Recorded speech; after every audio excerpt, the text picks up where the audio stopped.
Төртінші тапсырма. Теңдеулерді шеш. B бөлу 8 тең 27213 қосу 35857. Біз бұл күрделі теңдеуді жай теңдеуге айналдыру үшін белгілі амалды орындаймыз. Яғни 27213 қосу 35857. Ішке жетін қосамыз 10, 0 түсіп, 1 ойда. 5-ке 1-ді қосамыз 6, ойдағымен 7. 8-ге 2-ні қосамыз, тең 10, 0 түсіп, 1 ойда. 7-ға 2-ні 5-ті қосамыз, 12. Ойдағымен 13, 3-і түсіп, 1 ойда.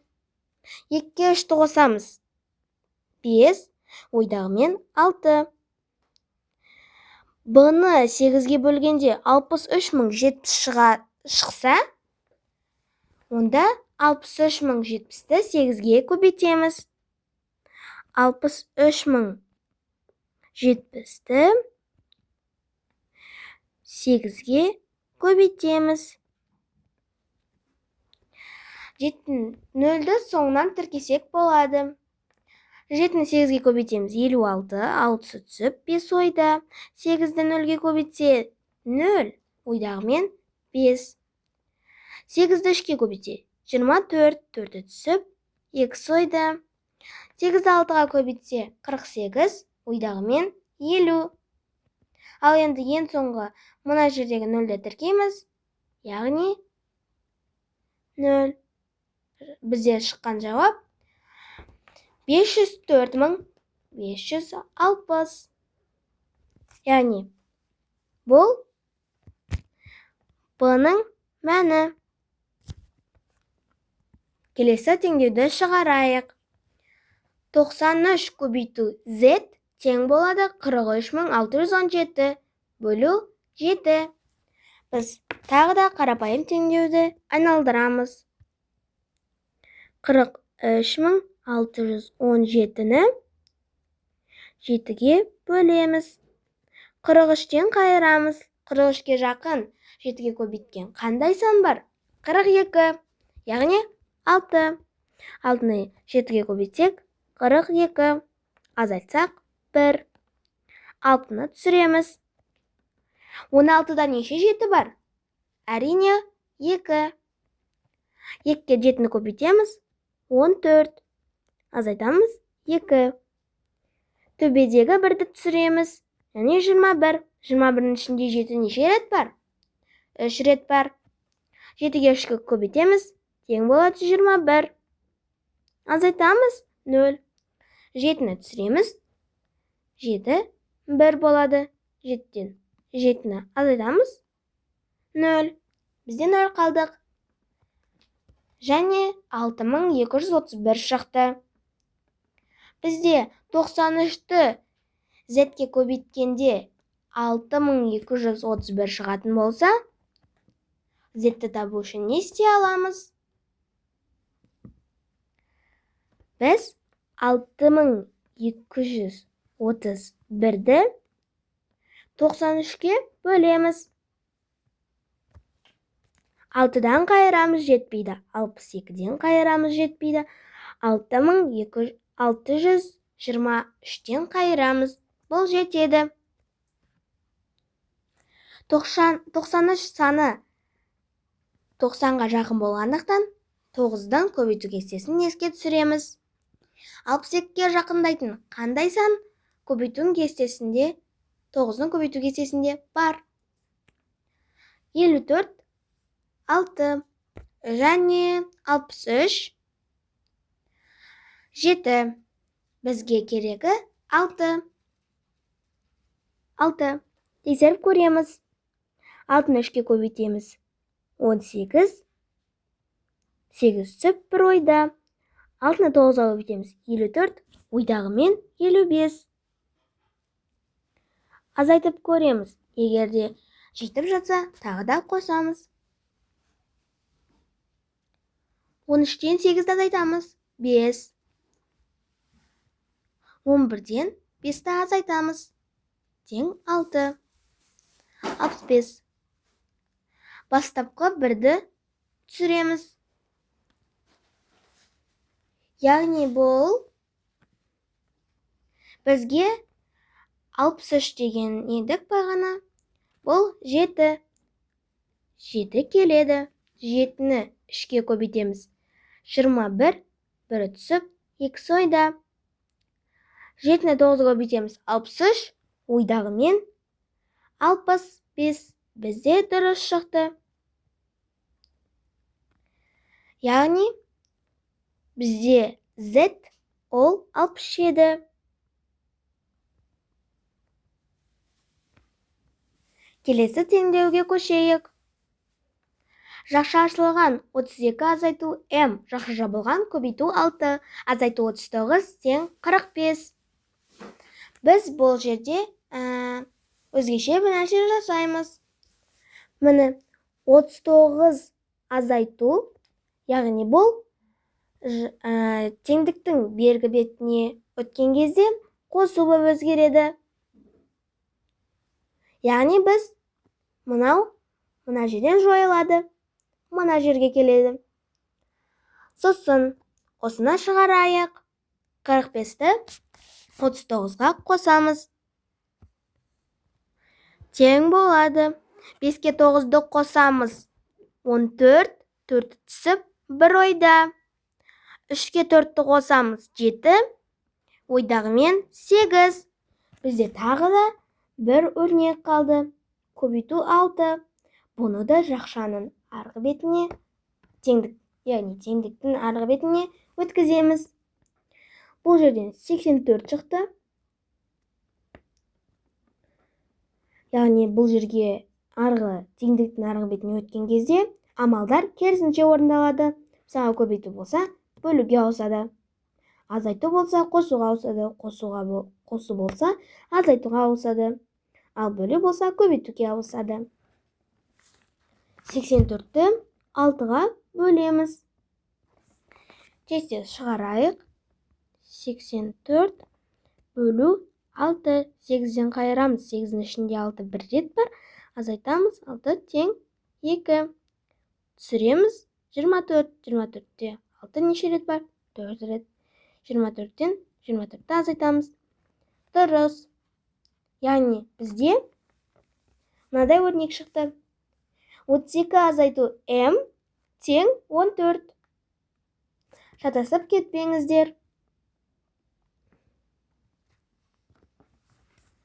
Енді M-ді табу үшін біз не істейміз? Әрине 32-ден 14-ті азайтамыз. 32 азайту 14. 12-ден 4-ті азайтамыз. 8. 2-ден 1-ді азайтамыз. 1. Яғни M дегеніміз 18. M тең 18. Ал енді соңғы теңдеуге көшейік. Бұл да күрделі теңдеу болғандықтан мұны қарапайым теңдеуге айналдырамыз. 15768 бөлу Т тең болады. 32112 бөлу 892.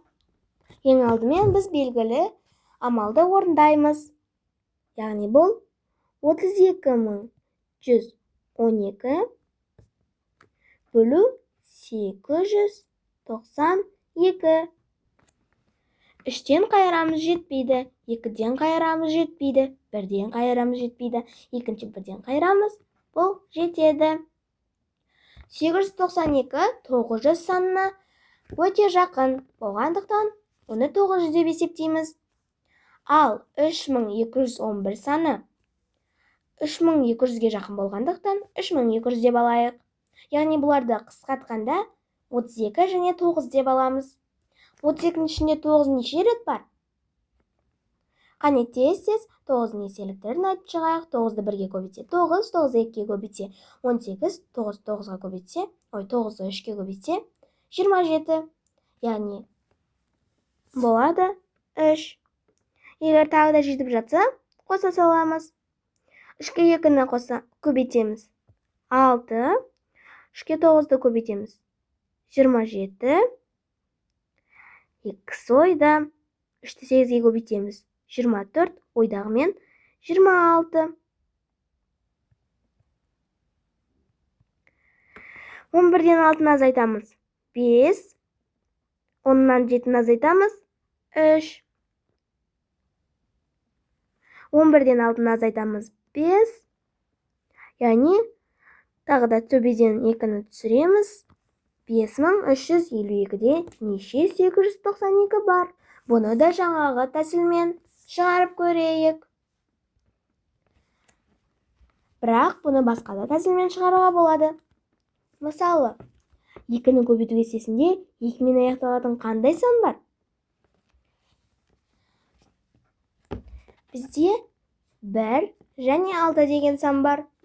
1 өте кішкентай болады, себебі 1-ге 892-ні көбейткенде 892 шығады. Ал 5352-де басқа көп 892 бар. Яғни біз сондықтан 6-ны аламыз. 6-ны 2-ге көбейтсе, 6-ны 2-ге көбейтсе 12, 1 ойда. 6-ны 9-ға көбейтсе 54, ойдағымен 56. 5 ойда.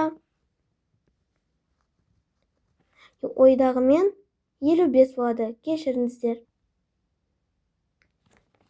Яғни 5 ойда болады. 6-ны 8-ге көбейткенде 48, 48-ге 5 тоғызсақ 53 шығады. Азайту 53 тең 0. Бізде дұрыс шықты. Енді бізде қарапайым осындай теңдеу шықты. 15768 бөлу т тең 36. Біз т-ны табу үшін не істейміз? Әрине 15768-ді 36-ға бөлеміз. Қане бөлейік. 15768-ді 36-ға бөлеміз. 1-ден қайырамыз жетпейді, 5-тен қайырамыз жетпейді. Бізден 7-тен ғана қайырса ғана жетеді. 36 40 деген санға өте жақын. Ал 157 160 деген санға жақын. Бұлардың нөлдерін алып тастап, оңай есептегенде 16 және 4 болады. 16-ның ішінде неше 4 бар? Әрине ол 4. Есептеп көрейік. 4-ті 6-ға көбейтеміз. 24. 4-ті түсіп, 2 ойда. 4-ті 3-ге көбейтеміз. 12. Ойдағымен 14. Азайтамыз. 7-тен 4-ті азайтамыз. 3. 5-тен 4-ті азайтамыз. 1. 0. 1-ден 1-ді азайтамыз. 0. Яғни, бізде дұрыс шықты. 6-ны түсіреміз. 136-тан неше 36 бар?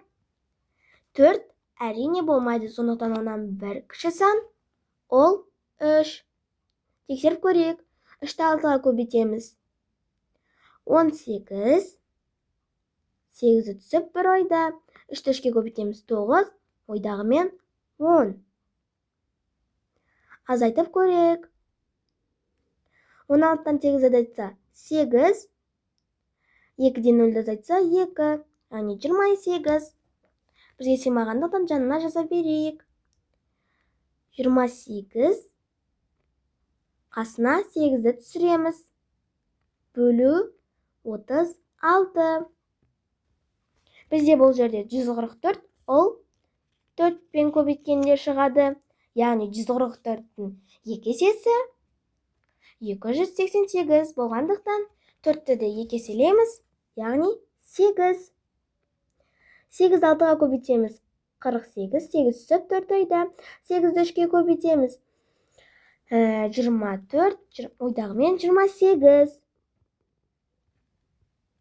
Яғни бізден 0 қалдық шықты. 8-ді қасына тіркейміз. яғни бізде т тең 438 шықты.